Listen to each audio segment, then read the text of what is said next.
Problema 17.24 de Wagner dice lo siguiente. Dos cascarones cilíndricos, conductores, coaxiales infinitamente largos, conducen corrientes de igual magnitud pero en direcciones opuestas. Si el radio del cascarón interno es A y del externo es B, encontrar la autoinductancia de una sección de longitud L de este sistema. El ejercicio menciona que hay una corriente I distribuida en la superficie del primer cascarón, que hay una densidad superficial K, y hay una corriente I opuesta,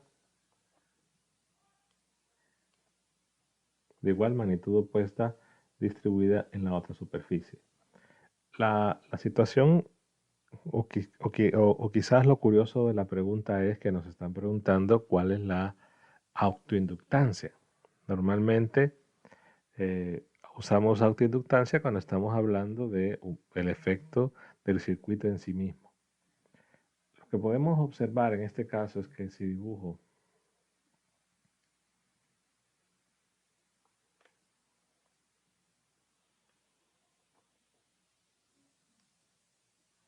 el circuito, digamos, como que este fuera el eje Z,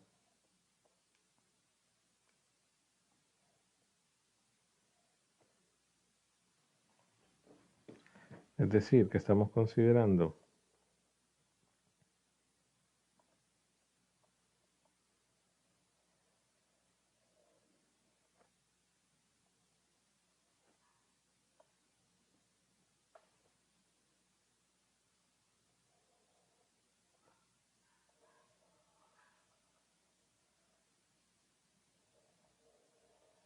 que el eje Z es este. Y claro, hay que observar que tenemos una corriente dibujada, una corriente I en dirección de Z en la superficie del primero y una corriente I en dirección de menos Z en la superficie del segundo.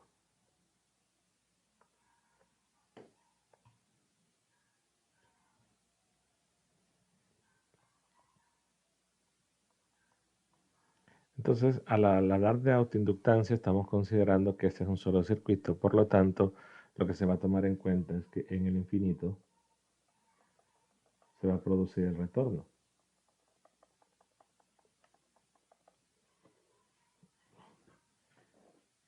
De manera que el área que encierra el circuito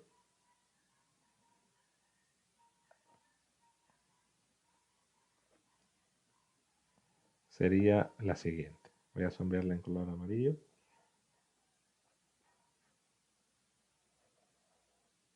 Es evidentemente esta área y también la otra de al lado.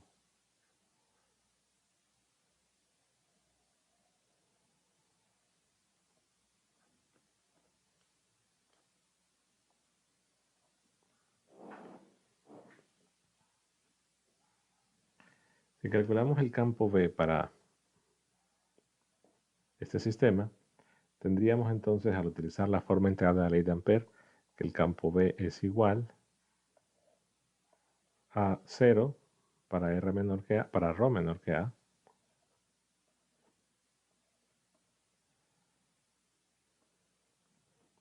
el campo sería mu sub 0 I sobre 2 pi ρ, evidentemente en dirección de phi, para A entre ρ y B, para ρ entre A y B, y 0 para ρ mayor que B. Entonces, en este caso, el flujo que voy a ver, por ejemplo, si veo el campo B en la región entre los dos circuitos, lo que tendría que ver es el flujo, ya sea en esta parte o en esta parte. Es decir, que el circuito al ir atravesando esta área,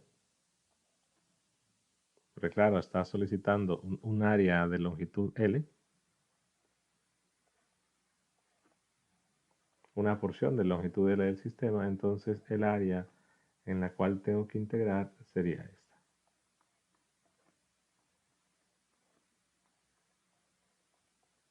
puedo integrar la de la izquierda también, el resultado evidentemente va a ser igual.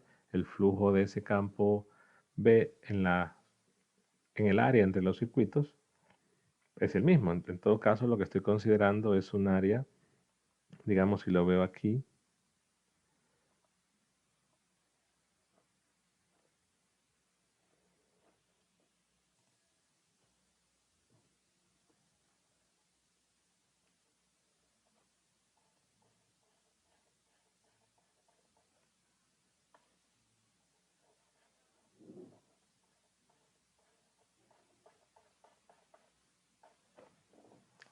pues esta área.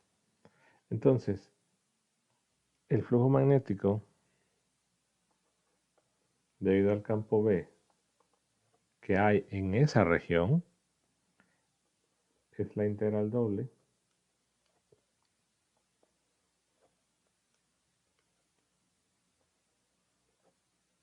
del campo B punto de DA. El campo B ya dijimos que va en phi, el diferencial del área pues también va en dirección de phi, por lo que lo único que tengo que hacer es establecer los límites de integración. En este caso, si hay una integral que sería en dirección de la variable z, pues puedo establecer que es de 0 a L, tendría la integral de la variable ρ, que es de A a B, el campo que es mu sub 0i sobre 2pi ρ, diferencial de ρ, diferencial de z. Tengo entonces que ese flujo magnético es igual a mu sub 0i por L sobre 2pi logaritmo de B sobre A.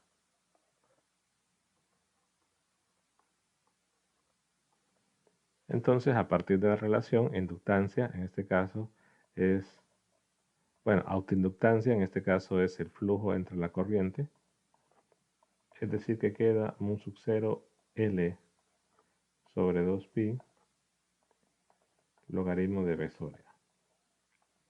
Entonces, si hacemos la consideración que lo que nos está solicitando es la autoinductancia, puesto que los dos cilindros están considerados como el mismo circuito, donde tenemos un retorno, digamos, para el camino cerrado en el infinito, entonces tiene sentido no decir, bueno, el flujo que debo calcular es el flujo en el área entre los dos circuitos producido por el campo del mismo circuito, y que sería el campo en esa región.